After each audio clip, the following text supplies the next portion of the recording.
Welcome back to the NPTEL course, Canning Technology and Value Addition of Seafoods. In this section, we'll be dealing about quality standards for seafood and value-added products developed from seafoods. So, in the previous class, we saw what are the rules and regulations and why we need to have rules and regulations to get safe food or hygienic food and how it is associated with the health.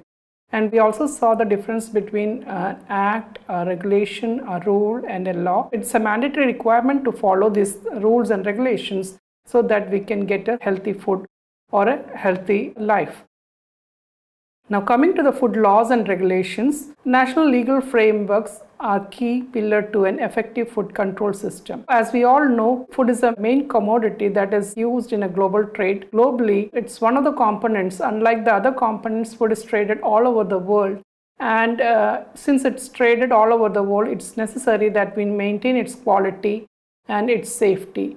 And without any change, though we are planning on extending the shelf life, we should also plan on maintaining its nutritional quality. So every nation, they have their own legal frameworks whereby they can maintain the food control. They can assure or ensure that the quality is maintained. So a control system can be maintained in the food sector. Many national governments have established complex laws and regulations that has to be met by the food chain operators to ensure food safety and quality. It was important only for the operators, but now it has extended from the operators. So anybody who is involved in the food sector, whether it is raw material production or processing or distribution, until it reaches to the consumer, everybody, each person has to ensure that the food is safe and the quality is maintained.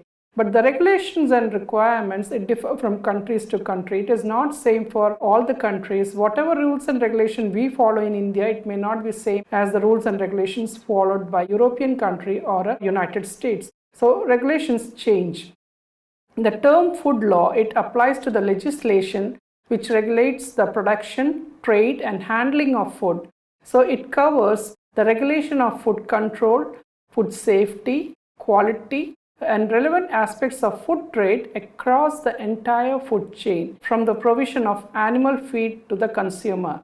So it's not only the food that is meant for human beings, it is also the feed which goes to the animals. They also have to follow the legal framework. So it also has to be controlled. The safety and quality has to be ensured in case of the feed or in case of the food meant for animals also. The legislation says that it is the regulation of food control, the food processing right from the farmers where it is produced or the fish from where it is captured, from there till it reaches to the consumer. The regulation has to be maintained and it should ensure that the food is safe, and it is not only safe, its quality is retained. So its nutritional quality, whatever parameters that has been ascertained or has been determined in the product, it should be retained without any changes. So there should only minimal changes are allowed.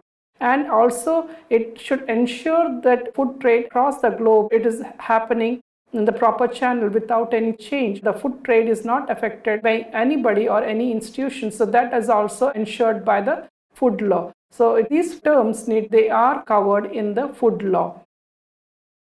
Now, World Trade Organization, they have put forward 2 agreements. That was the first laws that was formed in connection with the food safety or food quality. And World Trade Organization, they started the discussion in Uruguay round, and it was the multilateral trade negotiation which started 1986 and it was completed in 1994. In this, they formulated 2 acts or 2 agreements, and first agreement is the application of sanitary and phytosanitary measures, and the second agreement is technical barriers to trade, that is TBT agreement. So SPS measures and TBT agreement that has to be followed for food safety and food quality. After the discussion of Uruguay round, these 2 agreements, they came into existence and they ensured that the food which is involved in trade or which is exported or imported or which is being traded, it is safe and it follows the quality. This WTO agreement, it succeeded the GATT agreement also. So if you see the World Trade Organization, they had 2 agreements, that is SPS agreement, sanitary and phytosanitary measures, and then we also had TBT agreement. Sanitary and phytosanitary agreements, or the phytosanitary measures, they dealt with the measures relevant to the food, that is chemical or biochemical aspects of the food, whereas the technical barriers to trade, that is TBT agreement, it dealt with the trade parameters, that is harmony has to be maintained in the trade. There should not be any conflict between the countries or in the trade. So that was ensured by the TBT agreement.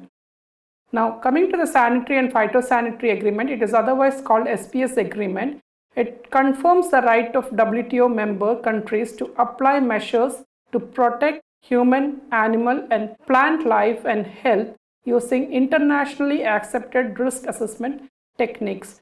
That means internationally certain laws has been formulated that will prevent risk in case of human, animal, plants.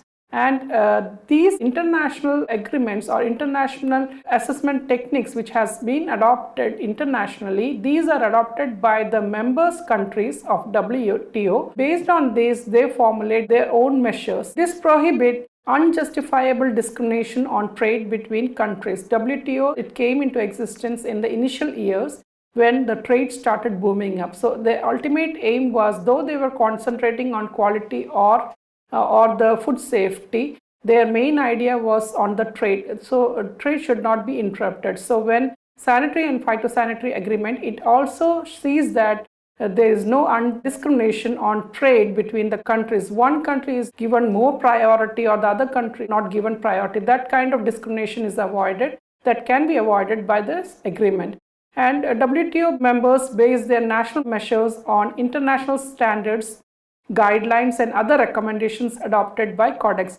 WTO, after the sanitary and phytosanitary agreements came, it was redeveloped and Codex came into existence. Now we follow the Codex, that is Codex Alimentarius Commission.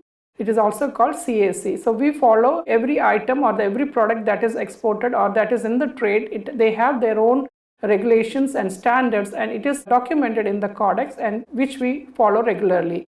And a WTO committee on SPS measures include representatives from CAC, International Office of Epizootics, and International Plant Protection Convention. So we have bodies, we have people from all these organizations. It is not only from CAC or Epizootics or Plant Protection. Everybody, they contribute towards a harmonized trade. So International Office of Epizootics, they concentrate on the animal health and animal life. International Plant Protection Convention, they concentrate mainly on the plant life and plant health. And CAC, they concentrate mainly on the food aspects, that is food meant for human health. So all the three aspects are covered in this agreement, and all the three bodies, they contribute individually towards the agreement. Now TBT agreement, that is technical barriers to trade, in this agreement, it ensures that there is a harmony in the trade. TBT ensures that members do not use technical regulations or standards as disguised measures to protect domestic industries from foreign competition. That means in a trade, for example, you're producing something in your country or in your state, and you are giving more preference to this particular product. TBT it's not encouraging that kind of situation. Any products from any countries, they can be sold or they can be participate in the trade. That kind of attitude is observed by this agreement. So any dispute that can give rise to a dispute, that has to be negated. So any labeling disputes or testing procedures, even transparency in labeling and in the products, that has to be declared. So it ensures that there's complete harmony in the trade. So everywhere you can sell your product in any country and anybody can sell their product in our country. So that kind of agreement is there, or that kind of understanding is there in this agreement. Now WTO agreement relevant to fisheries, of course we have sanitary and phytosanitary measures, that is SPS agreement. We also have technical barriers to trade, that is TBT agreement. Apart from these agreements, we also have agreement on subsidies and countervailing measures. We also have agreement on import licensing procedure, agreement on anti-dumping, agreement on rules of origin, dispute settlement and tariff reduction. So these are the other agreements that have been signed or that has been formulated in relevance to fisheries. Anti-dumping, for example, when fish are captured from the ocean, sometimes it economically important species are caught, but along with these species we also get some low value fishes which are not economically much priced in the market. So such products, they are just dumped in the sea. So we cannot dump anything in the sea that will pollute the environment. So considering these things, the anti-dumping agreement has been designed. So likewise we have other agreements also. Now this also says that international organization recognized by SPS agreement as reference points. We have seen this earlier. In the previous slide, we have organizations are dealing with animal health and animal life. The World Organization on Animal Health, Plant Health, International Plant Protection Convention, then Human Health Codex, that is Codex Alimentarius Commission, which is an international organization formulated jointly by FAO and WHO. And this organization, it concentrates mainly, or it deals mainly with the food products, their standards and their quality. World Health Organization and Food and Agriculture Organization, these two organizations, they are significantly contributing towards the human health and hygiene, and they have 5 key principles for food hygiene. The first one is to prevent cross-contamination of food with pathogens spreading from people, pets and pests. So that is cross-contamination of food products. It shouldn't happen that we contaminate the product or the pest contaminate the product. So that has to be prevented. The second thing, the combination, separate raw and cooked products. We should not keep the raw and cooked products together because it will contaminate the cooked product, because cooked product, it is meant for eating. Sometimes it happens that you eat immediately after the cooking, or you leave it in the fridge along with some other raw materials and then you have it later. So this will contaminate. Any contaminations or any microbes that are on the raw material, they will be transferred to the cooked material. And sometimes you will not process this cooked material. You will have it after your office time or off anything. You will have this cooked product. So this will cause sickness or it will cause ill health. Now, cooking foods. You cannot cook food to any level of time or any temperature. There is a particular temperature for cooking food. So it can be like, for example, if fish is cooked at 70 degrees centigrade, the texture is maintained. Similarly, what is the length of time for 1 minute or so? So that time and temperature relationship, it has to be maintained while cooking the food so that we can ensure that pathogens are killed. And also storage of food. Storage of food, it should be done at proper temperature. For example, cereals, they have moisture content of 14% and it should be stored in an airtight container. And no moisture should enter into it. If moisture enters, the moisture content will increase and then it will be prone to pest infestations and infections. In case of fish, it has to be high moisture content. If you are not going to consume it immediately, it has to be stored at low temperature. So what is the storing temperature? It should be chilling temperature or the freezing temperature. So temperature again plays an important role in storage. Again, the use of potable water. Water is a very important commodity in the processing. We use it regularly for washing, cleaning and other purposes. So we cannot compromise with the water quality. So we have to use potable water. So that quality is also ensured, and also the raw material, because end product depends upon the raw material. If the raw material is not in good condition, it will definitely give to a spoiled product. So the quality of raw material is also important here. Now FAO and WHO, they give scientific advices to Codex CSC. But these are not officially part of Codex. They are only involved in giving advices. They are separate bodies who give timely advices to Codex. It ensures that the good food is produced everywhere and it is available for everyone. Now CSC, it came into practice, or it took the responsibility after 1962.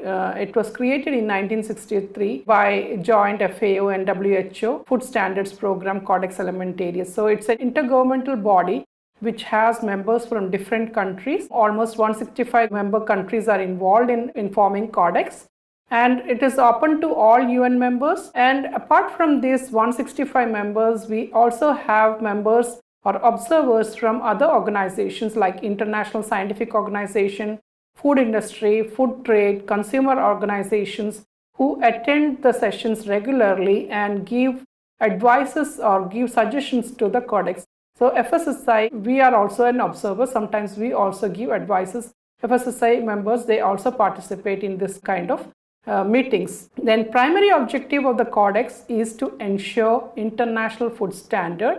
So it sets up the standards, guidelines, codes of practice to contribute safety, quality and fairness in international food trade. So again, Codex is also concentrating on the trade, but here it is ensuring that it is a fair trade. The agreement what TBT has put forth that comes here, it also ensures that safe and quality food is there. So SPS agreement is also CPAC, that is Codex Alimentarius Commission. It concentrates or it gives importance to both the agreements, SPS and TBT agreement. And 99% of the world's population, they are following now, and more countries are coming to the Codex now.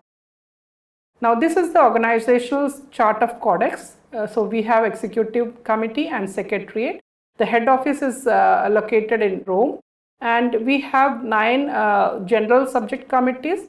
And you can see here in the left side, that is general principles, which is located in France.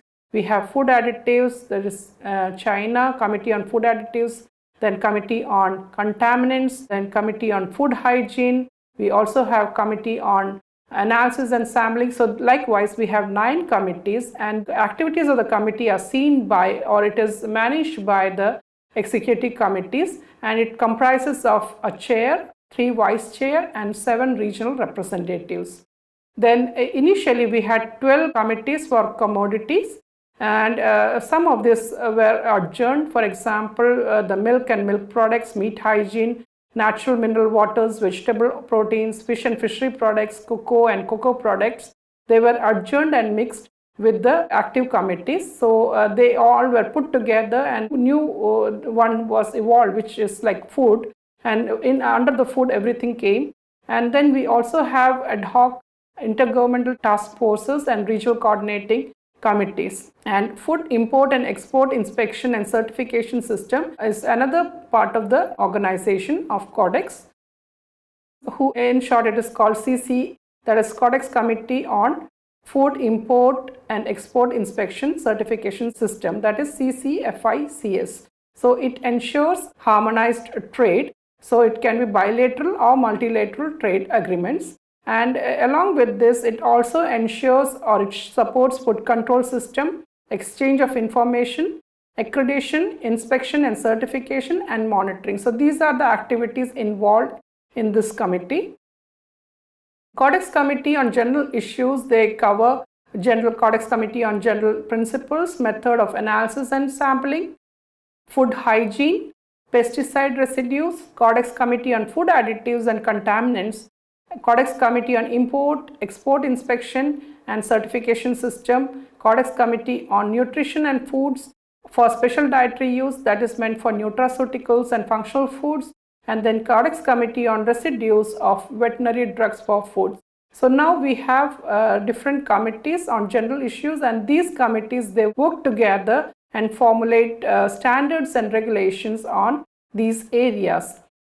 According to their definition, food is any substance that is, it can be used as processed or partly processed or raw. So initially we had separate committees for fish, milk, veterinary, which was adjourned, and now we only have food, and anything meant for that satisfies this definition, it comes under this category. So food hygiene, it will also include fish hygiene or the fishery products hygiene. So food additives and contaminants, they will also discuss about fish additives or contaminants that we can find in fishery industry or fisheries sector. So now the demarcation has been removed, and anything that satisfies this definition of food, that is any substance that is processed or partially processed or raw, which is meant for human consumption. It may include drinks, chewing gum, or any substance that has been manufactured, prepared, or treatment of food, but does not include cosmetics, tobacco, or substances. If this definition satisfies, then it can be included. So this can find that fish also falls in this category. Now, Codex legal tool, according to the standard, the labeling is very important. It should be transparent. Everything has to be labeled clearly on the pack. So the name of the product, the scope of the product, its description, what are the ingredients being used, and the nutritional facts. That means what is the calorie, percentage of different components, So all these things need to be displayed or need to be given clearly on the product. So that labeling is very important. Now, code of practices and guidelines and recommendations are also other tools of the codex. Now, achievements of codex, they have food standards, 237 food standards and 43 codes of practice, 33 guidelines. They have also evaluated 197 pesticides and also set limits for pesticide residues, that is for 3,274 residue limits have been set. And again, veterinary drug residues in animals they have, or in food they have set it like 289 limits. Around 1,300 food additives have been evaluated.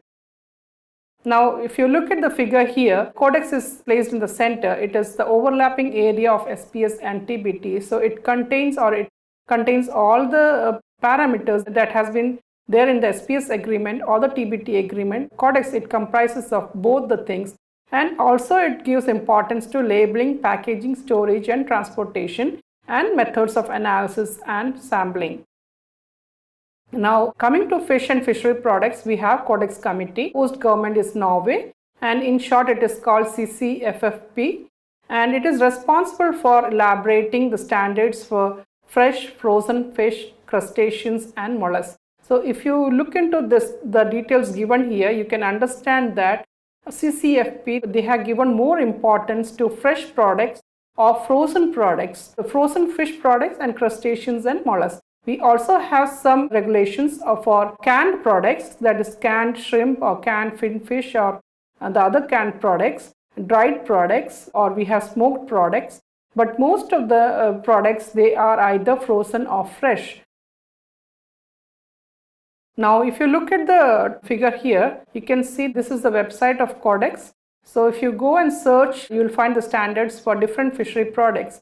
So if you look here, quick frozen finfish, canned finfish, then again quick frozen blocks, then fish sticks, crackers, salted fish, fish sauce and fish oil. These are the only two products which are the value added products, or the crackers which are the value added products, and smoked products. So last four are the value added products where Codex has come up with standards. But most of the standards, they are limited to frozen products or fresh products. We have limitations of standards in Codex also, and in due course it will be evolving possibly. And if you look at the standards given here, you can find, if you click on the right side, the ticks are given. So EN stands for English. If you click on the standards on the ticks here, you can open this page and understand the standards. So it includes right from the collection of raw material till it reaches to the consumer. So all the parameters are covered in this, and it's given in the detail. Codex Alimentarius, they have also given the limits for all the standards,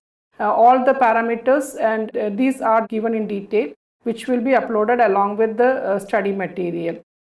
So in today's session, we have discussed about the different bodies that are involved in setting up the rules and regulations. We have WTO trade agreements, then which evolved into Codex, and Codex is the main body which is concentrating on the human health. So they are giving importance to food quality and food safety from the human perspective. And with this, let's end the session for today. Thank you.